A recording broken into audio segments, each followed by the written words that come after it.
ازيكم حبايبي؟ عاملين ايه؟ يا رب تكونوا بخير، مبسوطين وفرحانين كده يا رب دايما. هنا بقى ايه؟ قررت اعمل لكم مشتريات. طبعا ايه، جارتي تقولي انا عملت مشتريات رمضان، واخش على النت الاقي مشتريات رمضان مشتريات رمضان. رحت قلت لماري لا، بقول لك ايه بقى، محدش احسن مني، انا لازم انزل اعمل مشتريات. يا بنتي ترضيكي يرضيكي؟ قلت له لا، انت بتنزل تجيب لي الحاجة اللي انا مش محتاجاها، وبيجيب حاجات ما يبقاش ليها لازمة. انا عارفة بيتي محتاج ايه وناقص له ايه، انا عايزة انزل اعمل مشتريات. قال لي خلاص اللي يريحك، بس ايه خفي شوية. قلت له عيوني بس كده. طبعا انتوا عارفين دود وحنينة خالص، ما بتكلفوش حاجة. رحت نازلة بقى، رحت فتح الله، ايش جبت بقى حاجات للولا. جبت لها السليبر دوت. هي كانت نفسها عايزه يعني سليبر. يا مامي هاتيلي سليبر، يا مامي هاتيلي سليبر. قلت لها مش هبقى اجيب لك يا لول. نزلت ما عجبناش حاجه. رحت بقى وانا فاتحه الله، لقيت كده هو كان اخر واحد. قلت يا رب يجي على قدها، كنت قلقانه جدا ما يجيش على قدها، بس طلع على قدها الحمد لله. وهنا كنت بجيب رز، قلت بدل ما اجيب اكياس لا اجيب شكارة احسن، بتنفع في البيت، حاجات في البيت بتبقى اساسيه، بتنفع مفيش حاجه بتخسر. وطبعا انتوا عارفين ان احنا داخلين على العيد، يعني كلها ايه، 20 يوم ولا حاجة هنخش على العيد. رحت جبت بقى لحمة مفرومة بالزيادة، مع اني عندي، بس قلت لا البحر يحب الزيادة. رحت جايبة 6 نصوص، قلت اهو ينفع في الديك في الليزر، علشان برضو ايه، في نص يعني في نص الايام اللي جاية ديت ما بقاش محتارة واقول لماريو هاتلي هاتلي هاتلي، وماريو اصلا مشغول، علشان انتوا عارفين رمضان ده موسم، فبيبقى في الدكان ملهي يعني عني. فقلت لا انا اجيب بالزيادة احسن. هنا بقى كنت عايزة ايه، مفرش للدواليب بتاعة المطبخ. انا بحب كده كل ايه، كل سنة اغير المفارش، بتبقى دابت شوية او اللون بتاعها بهت. فايه قلت اما اجيب بالمرة. طبعا الدواليب عندي مش كبيرة قوي، ولكن بحتاج كتير، بحتاج دواليب المطبخ، دواليب ال الاوض، بتاع اوضه النوم يعني. فقلت اجيب ايه، لفة على بعضها. فروحت جبت لي لفة. هنا بقى كنت يعني كنت بتناقش مع الراجل، اقول له هو بره بسعر وهنا بسعر، راح قال لي صدقيني انا مش عارف. قلت خلاص بقى اجيبها بقى وخلاص، ما هي بقى دودو حنينه، لازم ما تجيش على ماريو في المصاريف، ما فيش حاجه بتخسر. فضلنا بقى ماشيين، هنجيب ايه هنجيب ايه. ما انا كده برضو مش لازم اسكت، لازم ايديا تلعب كده ما تسكتش. هنا بقى كنت بنقي، هي بنتي يا دودو عايزه ايه عايزه ايه. قعدت ادور. مم، هنا بقى النسيبه السوداء. قلت ايه، انا اجيب بطة على العيد، اخليها في الديك في الليزر، تنفعني في العيد. بعدين كلمت ماريو، قال لي لا بطة متلجة مش هتبقى حلوة، اللي اتعود على الفريش ما بيعرفش ياكل المتلج. فهتلاقوني بقى في اخر الفيديو بطلعها وبرجعها، هتلاقوني بتكلم في التليفون وبسأله على، وبعد كده هيقولي لا مش هينفع، فهرجعها في اخر الفيديو. وجي طبعا انا البطاطس دي الاساسي، لولا في لهم بيعشقوها، يعني في اي وقت بتبقى سهله عليا، اي عايزين بطاطس يا مامي فبقوم مطلعه لهم. جبت لهم بطاطس وجبت صلصه وجبت صويا صوص، بس ما لقيتش دبس رمان. قلت مش مشكله بقى، ابعت ماريو في اي وقت يجيب لي اي حاجه خفيفه كده، عشان ما يقعدش يقول انت بعد الخراب كل دوت جايه تقولي طلبات تانية. فقلت خليه ايه، نجيب الخفيف يعني ايه، دبس رمان. برضو كان في حاجه تانية مش كنت عايزاها ما لقيتهاش، قلت مش مشكله هو ايه يبقى يجيبها لي. هنا بقى ايه، كنت بدور على السمبوسة.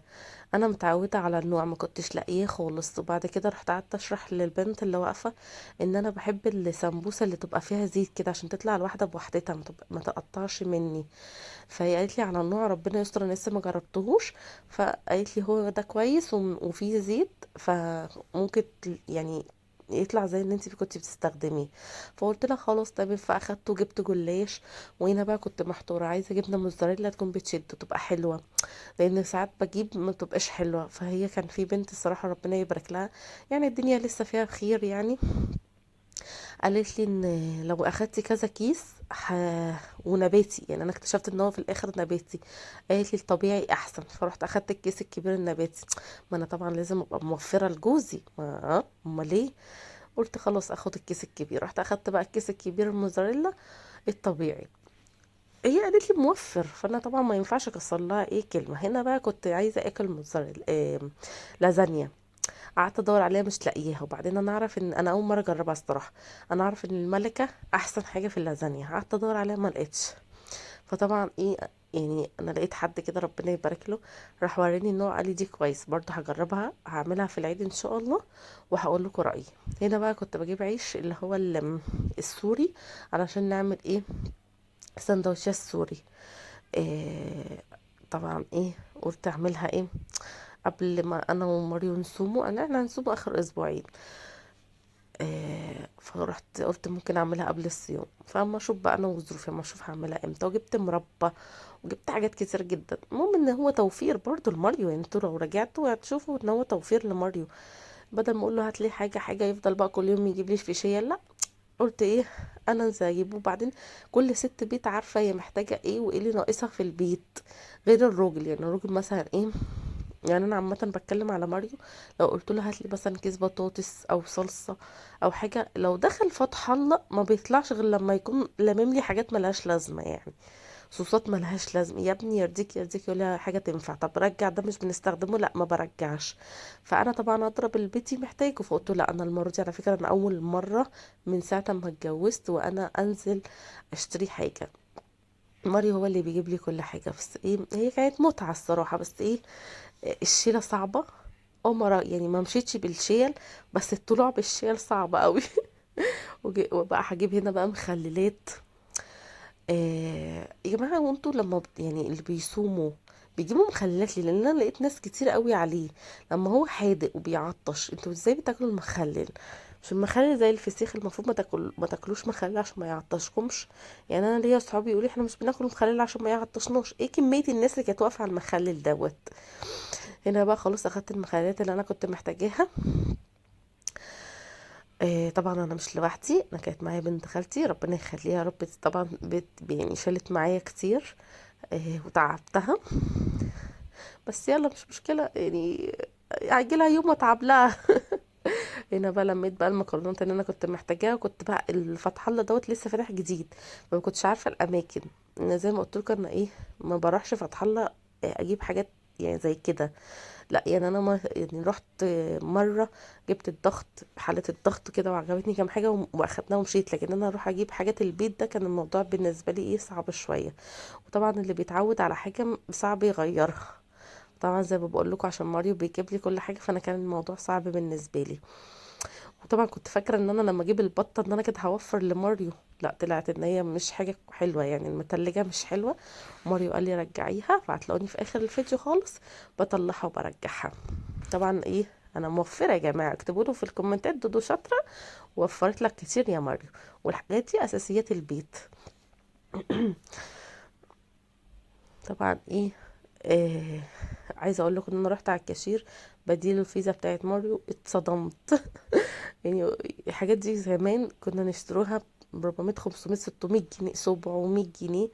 انا رحت عند الكاشير صدمت، قلت يلا ده انا مش هبات فيها النهارده. بس الحمد لله عدت على خير، وبنزل لكم الفيديو والدنيا تمام. طبعا لازم ادلع ولادي، جبت لهم كمان كورن فليكس، وجبت تيتا مقرمشات، لازم ادلع كل اللي في البيت، كل اللي في البيت لازم يدلع. بص هنا بقى كنت بكلم ماريو عشان اخد رايه على على البطه المتلجه، راح هنا قال لي لا مش هينفع، دي مش حلوه، اللي اتعود على على الفريش ما يعرفش ياكل المتلج، يعني مش هيعجبك يعني. والصراحه بجد وانا برجعها البنت اللي كانت واقفه على التلاجات، ربنا يبارك لها برضه، قالت لي لا مش يعني انت متعوده على الفريش مش هتعجبك. فهتلاقوني بقى في اخر الفيديو خالص هتلاقوني برجعها. والفيديو يا رب النهارده يكون عجبكم، وقولوا لي ايه رايكم في مشترياتي. هو هل فعلا انا كده جبت حاجات اساسيه البيت ولا جبت حاجات ما لهاش لازمه؟ بس انا شايفه ان حاجات يعني لازم في البيت، مكرونات صلصه، حاجات اساسيه برضو. انتوا برضو قولوا لي رايكم في الكومنتات، ومين تاني عمل مشتريات. يا رب يعجبكم الفيديو، واشوفكم في فيديو جديد ان شاء الله. باي باي.